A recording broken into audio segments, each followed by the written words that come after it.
Hi everyone, and welcome back to my channel.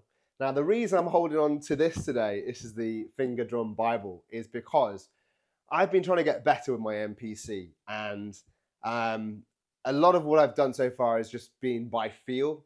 And if you go back and listen to my mashups and things I've done when I'm doing it, if you've got a really good ear, or maybe not, even if you've got a good ear, you'll hear that I'm a little bit all over the place. My, I think you call it swing, if I was doing it on purpose, but really it's just really bad timing.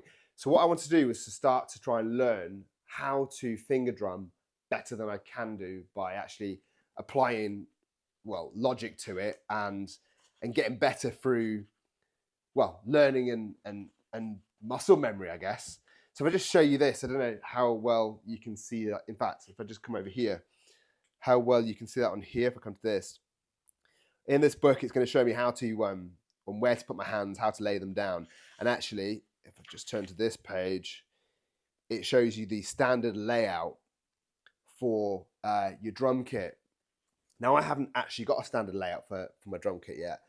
Everything I do on my MPC, if you just come over here, I just do kind of as I go along. So if you can see on my banks, these are where I've got various sounds from other things. This is probably a little bit of Prodigy. Yeah. And I think this is, in fact, yeah, I remember putting that one together. That was fun. So I've laid things out just as I create sounds. Now, sometimes I then have percussion. So over here, for example, I know these are percussive, but they're randomly up here, and I knew how to do it at the time.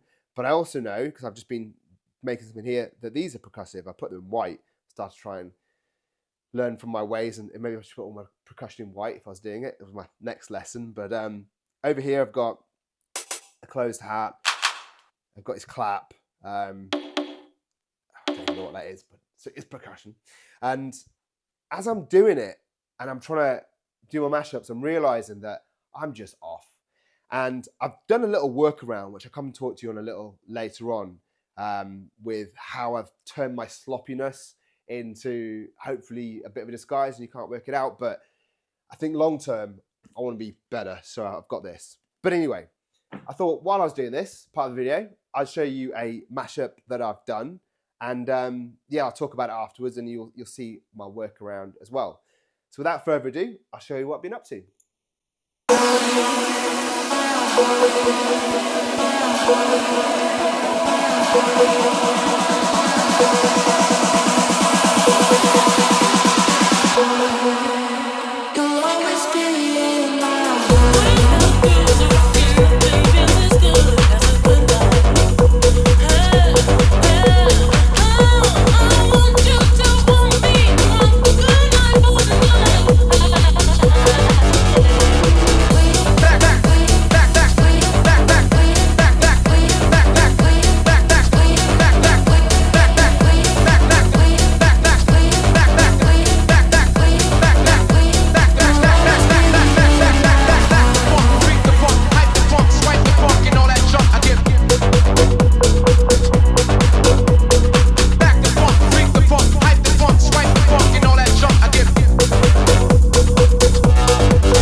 So just a short mashup, and I've said it before, when I make my mashups, I always make them with the intent of being able to use them in an actual proper mix. So even though, and I know you can't see this very well, but I've got some hot cues down here.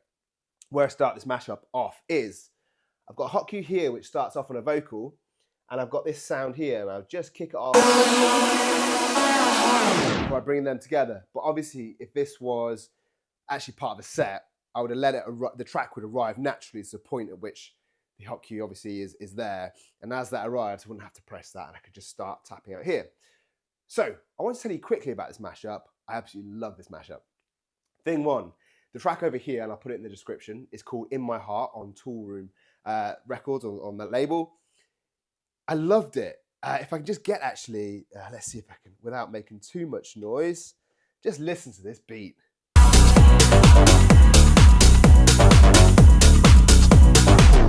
That's absolutely mega. But what I really loved about this too was the vocals. So if you listen to the vocals here, and you'll see how I got to this over here.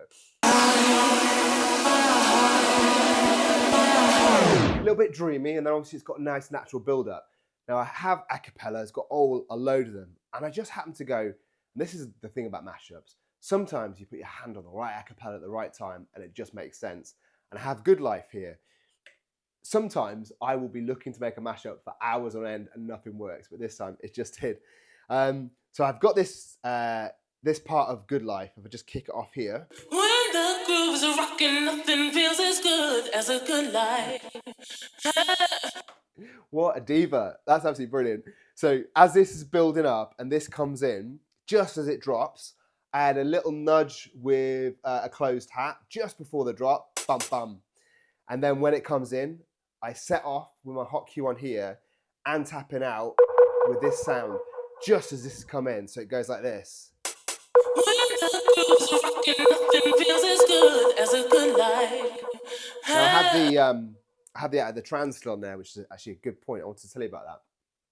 So when I come in with it, what it sounds like without the trans. When the grooves are rocking, nothing feels what it sounds like with the trans. as good as a good life. And that's really cool because you might have noticed throughout this mashup, what I do is I try to introduce sounds early. So for the listener, I think, well, it's just a part of music, isn't it? You don't want to be surprised by the next sound that's coming in. So you'll notice as this was building up, I'm already using this almost like an intro to what's about to happen in the drop before it comes in heavier.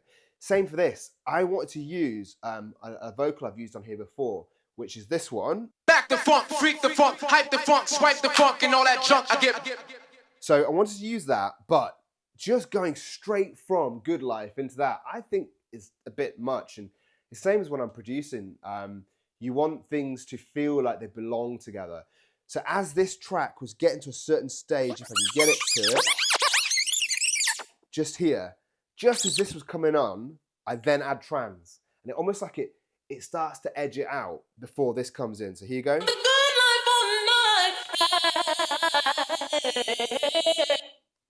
So when that's playing, as that's got trans on, and then I start to build up with my end of my clap. Back the funk, freak the funk, hype the funk, swipe the funk, and all that junk I get. And add that vocal in, I just felt like it eased one into the next. So that was that mashup.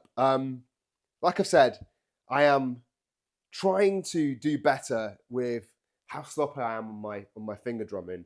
And I did say actually I was going to show you something. In the meantime, before I got started on learning how to finger drum, I've kind of done a little workaround. And what is my workaround, you might be thinking?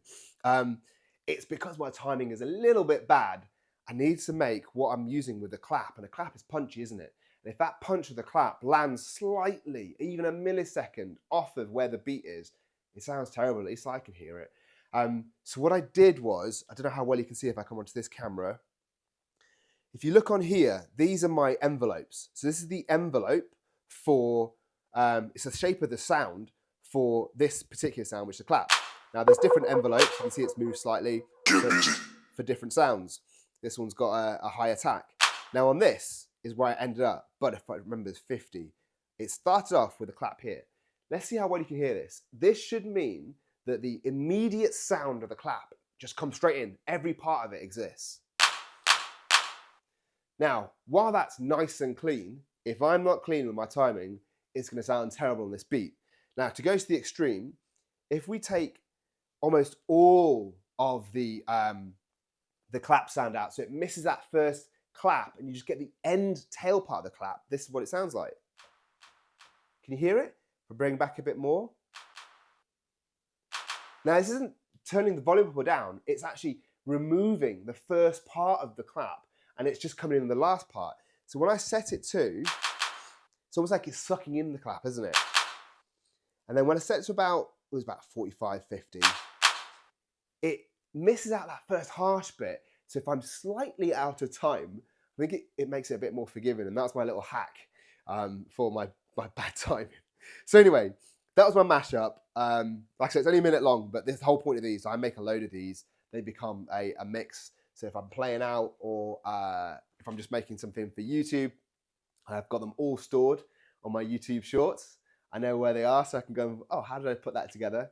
And then bring them all into one place and make 30-minute mixes out of them. But yeah, the real reason I wanted to kind of make this video, not just to show the mashup, was to introduce what I'm going to be trying to do with this. This isn't a plug. I don't get paid for this. Wish I did. Just something I came across. And I think it's going to teach me hopefully the basics about drumming. I know nothing about drumming. I don't know in what order what should be hit. And I think this will teach me how to do that on here. So when I get better, I will set my own little drum kit up on here, as it says in here, and I can do some jamming on some drums alongside, maybe a breakdown, something would be really cool. So yeah, I'm always learning. Let me know what you think in the comments, whether you liked it, whether you thought it was stupid, sounded bad. I will take advice. Like I say, I am not perfect. I'm definitely always willing to learn. So thank you for watching in the meantime. I'll be back with more at some point. But for now, yeah, hope you enjoyed my mashup and where I'm up to with my DJing. See you in the next one. Bye.